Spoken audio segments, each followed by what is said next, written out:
Hello again. Well, today we're going to look at section 3 on the commutative and associative properties. And I wanted to mention that I'm going to introduce this, something that happened with my grandson, Aiden, the last couple of years. Now, Aiden is in grade school. When he was in 2nd grade, he was learning his addition facts. And so I was doing flashcards with him.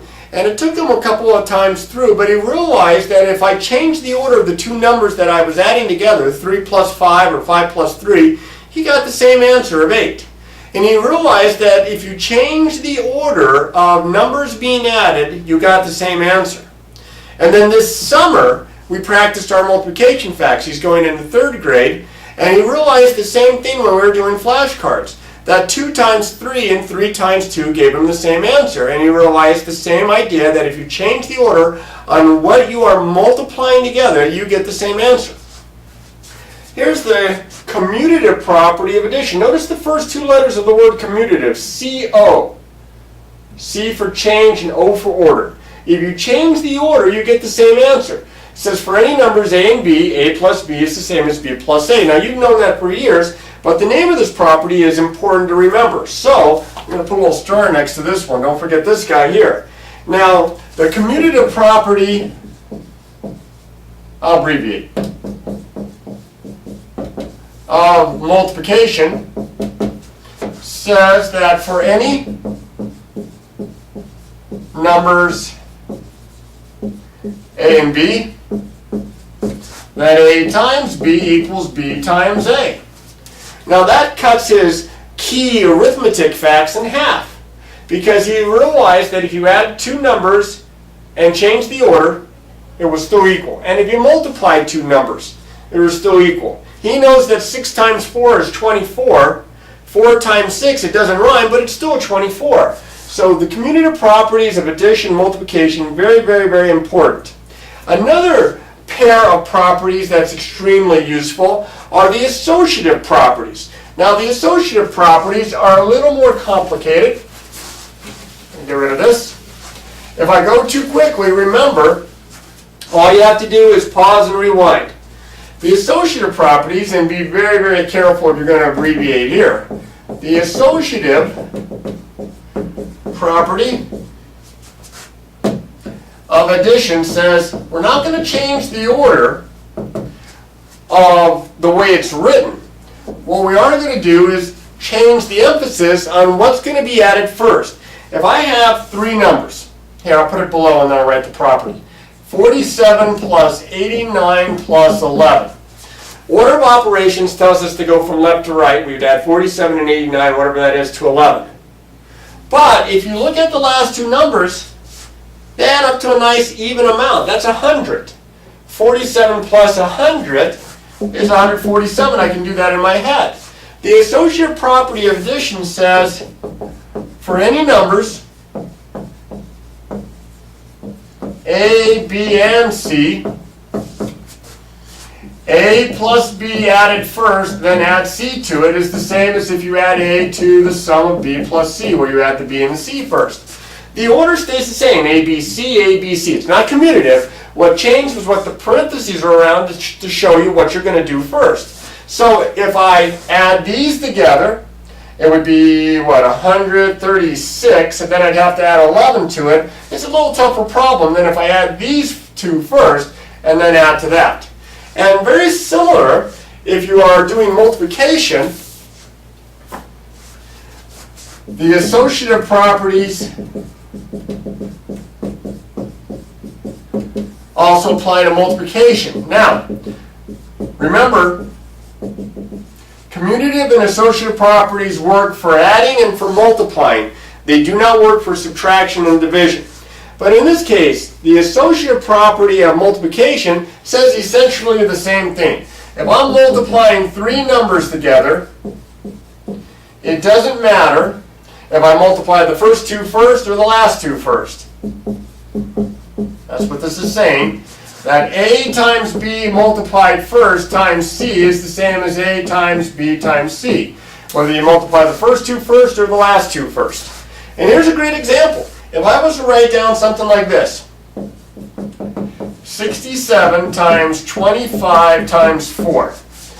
If I had to do this one without a calculator or scratch paper and had to do it in my head, I'd have trouble, because I don't know what 67 times 25 is right off the top of my head. However, if I multiply the last two first, instead of following my order of operations, if I multiply the last two first, this would be 100. So I would have 67 times 100, which is 6,700, or 6,700. So there are times when the associative property and the commutative properties come into play and make our life a little bit easier arithmetic-wise. Now you're going to need to know these properties. There's no way to sidestep it. And I'm going to be showing you more properties in the next few lessons, but you're going to need to remember your commutative and associative properties. I'm going to erase this. And then, without it written down on the board, I'm going to write down the following example. And I want to know if this is an example of which property, commutative or associative, and which operation. Now, your first instinct may be to think that this is the associative property because it has parentheses. But you'll notice here, it's what has happened within the problem. This has been changed the order. This has been switched around. This is actually the commutative property of addition. So you have to be very, very, very careful here. It's just parentheses doesn't always mean associative. Now here's one where I'm multiplying 7 times 8 times k, and then I'm going to set this equal to 7 times 8, all that times k. The order did not change. 7, 8k, 7, 8k. This is not commutative. This is going to be associative because here I'm multiplying the last two first, here I'm multiplying the first two first. So again, be careful with your abbreviations. This is the associative property, and this time of multiplication, because I'm multiplying the numbers. All right? Now, those properties can be used to simplify expressions, and what I'm going to do is I'm going to do one example where I'm going to put in every step, so kind of bear with, and then we'll try to finish this up as fast as we can with a little bit about a formula and a little bit about one more property. If I write down 4 times m, all that times n, and I ask to simplify this. One way that I could simplify this would be to change this into m times 4 times 9. Now if I multiply this way, inside I've changed the order. That is the commutative, I'm just going to abbreviate, property of multiplication.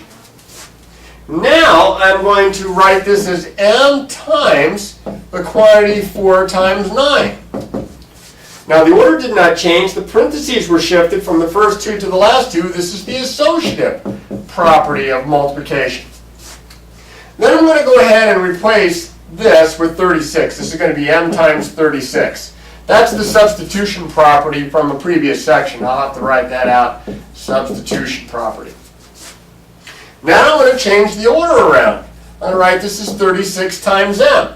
Well, when you change the order, this is the commutative property of multiplication.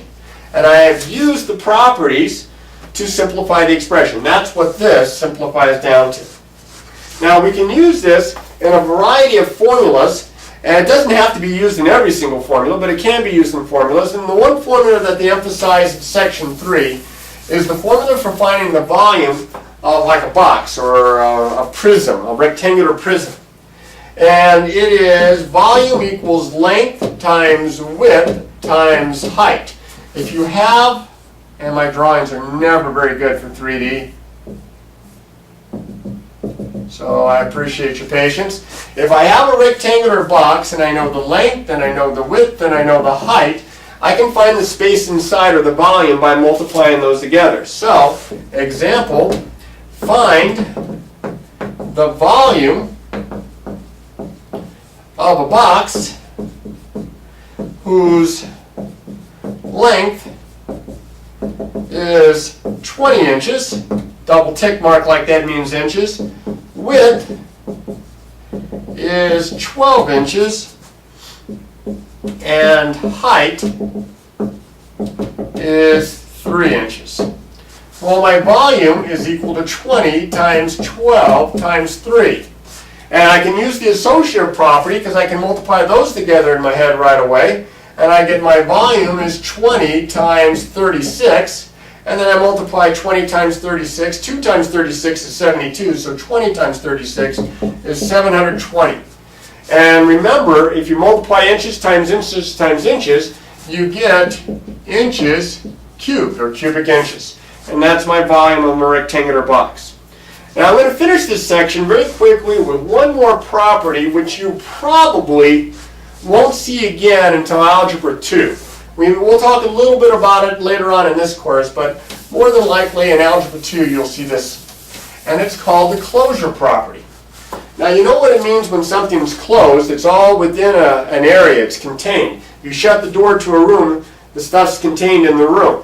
And what we're talking about when we talk about the closure property is we have a set of numbers in an operation.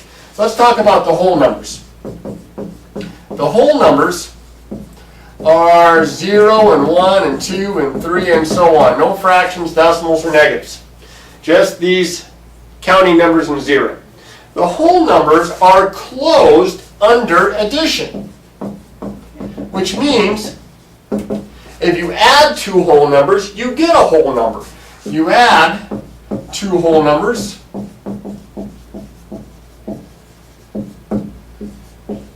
your answer is always a whole number. Okay? If you take any two whole numbers, you can take the same number in itself and you add them together, your answer is always a whole number. Now, does this work for subtraction? And the answer is no. I can think of a counter example right away. 7 minus 12 is not a whole number. These two are whole numbers, but 7 minus 12 is not a whole number. So it works for addition, and it also works for multiplication. And this property is called the closure property. I'll just abbreviate property here. The closure property for addition and for multiplication. You multiply two whole numbers, you get a whole number. Now, does it work for division? Divide two whole numbers. Here's another counter example. Is that a whole number? 7 divided by 12? Absolutely not. So it only works, the closure property only works for addition and for multiplication. All right, now there's a lot of information that's been given, and it's up to you to remember the names of the properties and what property does what. It's going to take some repetition, reading through, and of course it's going to take some work on some problems. So just like always, practice, practice, practice.